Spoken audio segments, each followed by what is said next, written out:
Para que o coração mantenha-se funcionando, ele também precisa ser suprido com sangue, o que ocorre através das artérias coronárias. A forma como o sangue flui por estes vasos difere da dos demais tecidos e, além disso, a oclusão coronariana tem desfechos frequentemente fatais. Vamos entender isso melhor neste vídeo do Fisiologia Humana.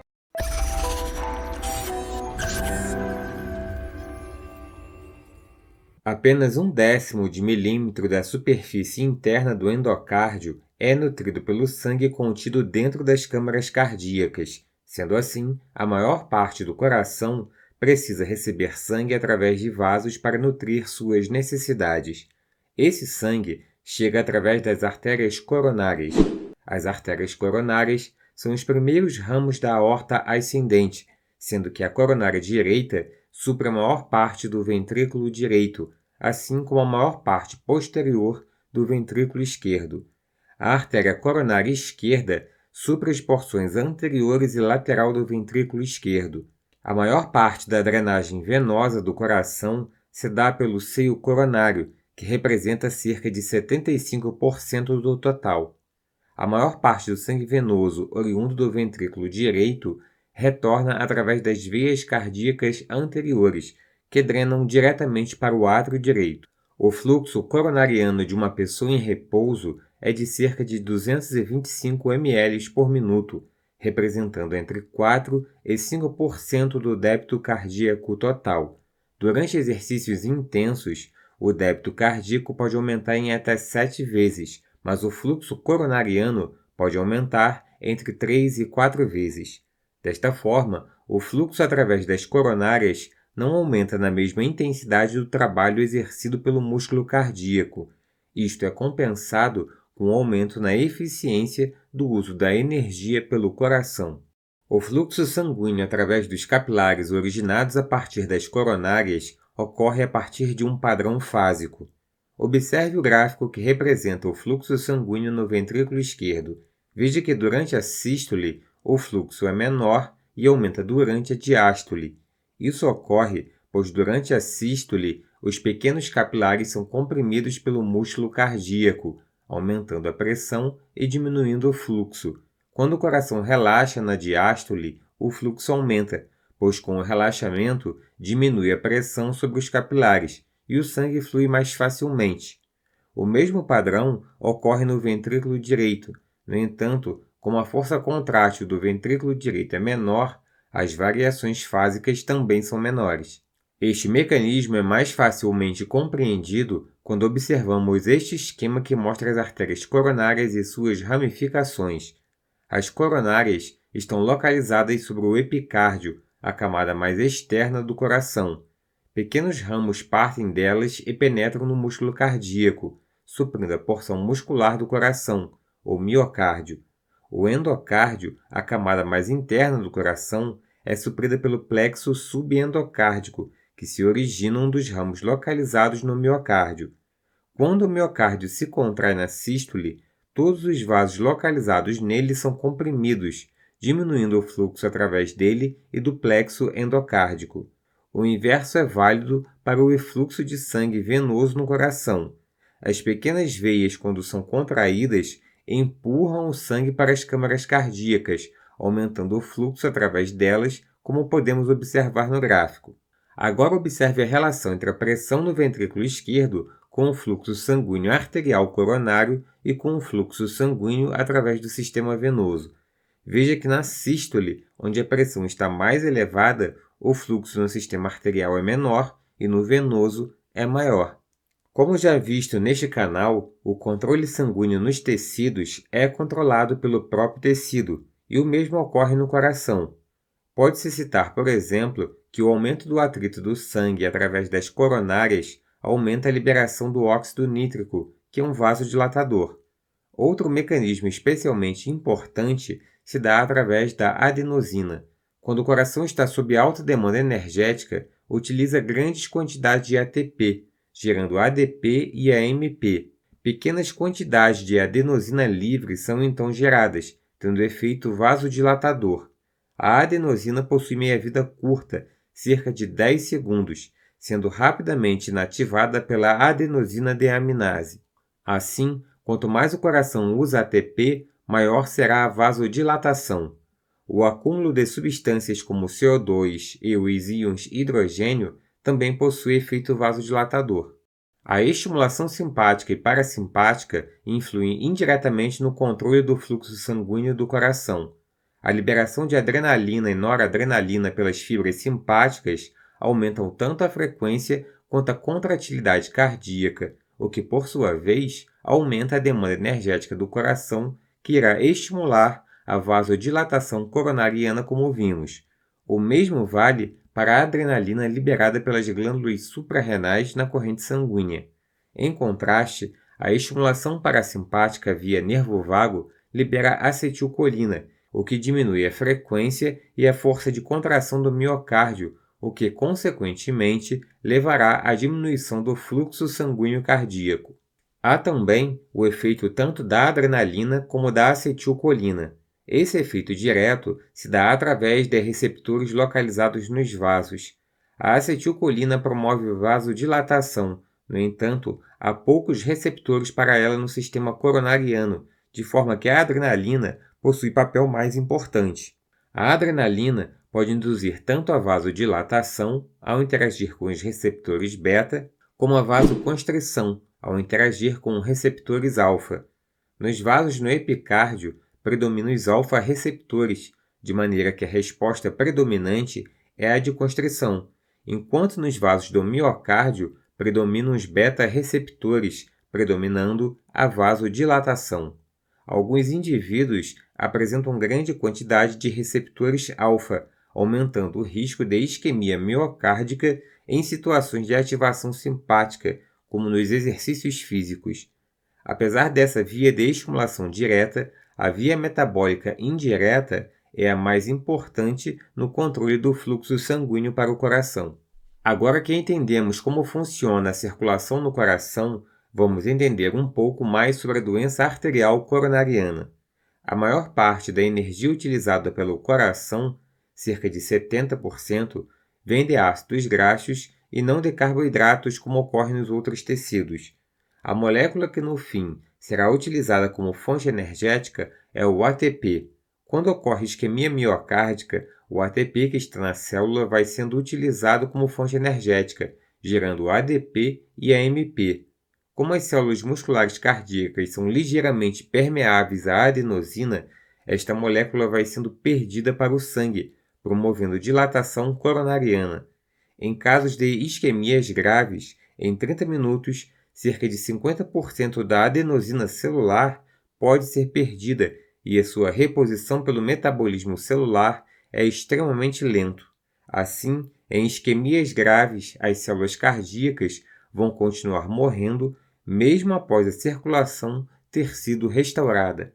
A doença arterial coronariana pode tanto se estabelecer de forma crônica ou aguda. Na forma crônica, pequenas isquemias ou perfusão inadequada no longo prazo vai levando à morte de células cardíacas, tornando o coração progressivamente mais fraco, sendo esta a base para o surgimento da insuficiência cardíaca. Eventos súbitos como a oclusão das artérias coronárias são dramáticos e podem levar à morte súbita cardíaca. Está associada à aterosclerose, condição na qual um trombo vai se formando no interior do vaso. A aterosclerose ocorre devido a uma conjunção de fatores, entre eles predisposição genética, dieta desbalanceada, sedentarismo, hipertensão e diabetes.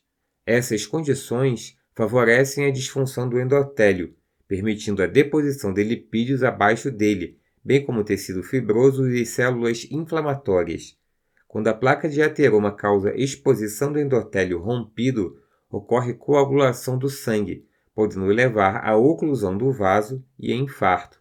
Geralmente o coágulo se desprende e gera oclusão em algum vaso mais fino a partir da artéria coronária. Quando ocorre oclusão coronariana súbita, o sangue vai fluir pelos vasos colaterais, que dilatam-se largamente. Caso esta circulação seja insuficiente, o indivíduo poderá morrer. Ao longo dos anos, com o desenvolvimento da aterosclerose crônica, Estes vasos colaterais difundem-se amplamente, permitindo assim a sobrevivência do indivíduo mesmo com a oclusão coronariana. Isso é menos provável de acontecer em eventos súbitos e indivíduos jovens podem morrer em decorrência de infarto exatamente por não possuírem circulação colateral capaz de compensar a oclusão coronariana. Após a oclusão coronária, a área cardíaca que teve o suprimento vascular interrompido ou reduzido em um nível incapaz de sustentar a necessidade metabólica tecidual é chamada de área infartada e o processo é chamado de infarto agudo do miocárdio. Logo de início, a área assume um tom mais azulado, pois todo o oxigênio disponível nas hemoglobinas foi utilizado. Os vasos dilatam-se muito, mesmo que não haja fluxo de sangue. Nos estágios posteriores, a permeabilidade da parede vascular aumenta, levando ao extravasamento de líquido, o que torna o músculo cardíaco edemaciado. A ausência de metabolismo celular fará com que as células cardíacas inchem e comecem a morrer. Mesmo quando não há necrose do miocárdio, sua função pode ficar deprimida, mesmo após o suprimento sanguíneo ter sido restabelecido, condição na qual é conhecida como miocárdio atordoado e que pode perdurar de horas a dias. Nos casos em que as isquemias ocorrem de forma crônica, o músculo ventricular pode diminuir o consumo de oxigênio para se adaptar à condição imposta, levando à alteração de seu funcionamento, condição conhecida como miocárdio hibernante. A função do miocárdio hibernante se normaliza quando o suprimento de oxigênio volta ao normal. A morte em decorrência do infarto agudo do miocárdio pode ocorrer geralmente pelos seguintes motivos: diminuição do débito cardíaco, represamento de sangue nos vasos pulmonares, levando ao edema de pulmão, fibrilação cardíaca e, por vezes, a ruptura do coração. A diminuição do débito cardíaco se dá por dois motivos principais: a diminuição da força de contração do músculo cardíaco e a distensão sistólica local. A distensão sistólica local ocorre porque a área lesada no infarto não contrai na sístole, sendo forçada para fora durante a contração. Isso dissipa grande parte da pressão exercida pelo ventrículo, levando à diminuição do débito. Quando o coração não consegue bombear o volume de sangue adequado, os átrios tornam-se muito cheios de sangue, o que represa o sangue no sistema venoso, tanto sistêmico como pulmonar. Como a área pulmonar é menor que a sistêmica, a pressão nos capilares pulmonares aumenta muito, elevando a pressão hidrostática em seu interior e favorecendo o extravasamento de líquido, gerando o edema de pulmão. A fibrilação cardíaca pode ocorrer por diferentes motivos. Um dos motivos é a depleção de potássio nas fibras cardíacas, que ocorre rapidamente após o infarto. Outra possibilidade é a não repolarização completa das fibras infartadas, permanecendo negativas, dificultando a propagação do impulso. Como o coração não está bombeando a quantidade adequada de sangue, pode ocorrer hiperestimulação simpática, favorecendo a fibrilação. A dilatação cardíaca excessiva também aumenta a distância da via de condução. A ruptura da parede cardíaca ocorre em decorrência da degeneração da área infartada e o risco é maior após alguns dias do infarto. Isso ocorre porque neste intervalo de tempo a degeneração está em seu ponto máximo e a parede cardíaca torna-se muito fina neste momento, distendendo-se cada vez mais durante a sístole. Em caso de ruptura, grande quantidade de sangue irá fluir para dentro da cavidade pericárdica, levando ao tamponamento cardíaco, comprimindo o coração e impedindo o enchimento de sangue, o que levará à morte por queda do débito cardíaco. Uma grande proporção dos indivíduos infartados sobrevivem, e o que acontecerá com o tecido cardíaco varia principalmente com a dimensão da área infartada. Veja que em um infarto pequeno, a região mais central fica disfuncional, mas há pouca ou nenhuma necrose. Esta área recupera sua função normal, assim que a circulação volta ao normal. Em casos de infartos mais extensos, a área mais central sofre necrose em decorrência da privação sanguínea. O tecido muscular necrosado é substituído por tecido cicatricial fibroso. Outras partes do coração podem se hipertrofiar para compensar, pelo menos parcialmente, o músculo perdido. Essa área isquêmica será suprida por novos vasos anastomóticos. Em casos do aumento da demanda, como em atividade física ou descargas emocionais, os vasos anastomóticos podem não ser suficientes para suprir a demanda, e este processo é conhecido como síndrome do roubo coronariano.